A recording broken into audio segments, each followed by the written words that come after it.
So strong bro. Aduh lapar nih.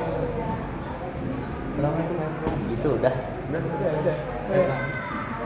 Assalamualaikum. Waalaikumsalam. Did you hear the news? Indonesia finally won the Thomas Cup again in 2021 after 19 years.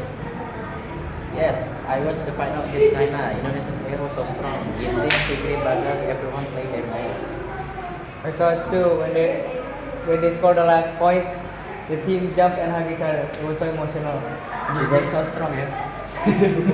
Exactly, and after that they all sang the national anthem together while raising the trophy. It gives some goosebumps. The fans back home were also celebrating.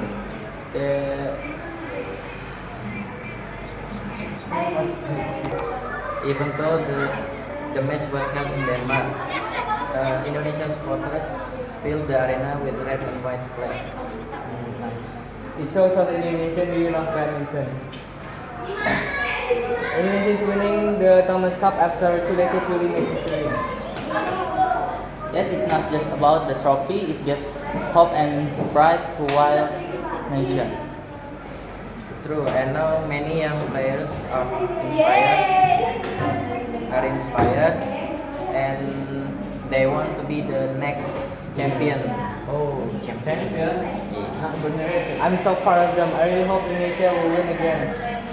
For sure, badminton is our blood. Whenever Indonesia wins, it feels like the victory belongs to everyone. Nah, Indonesia, Merdeka!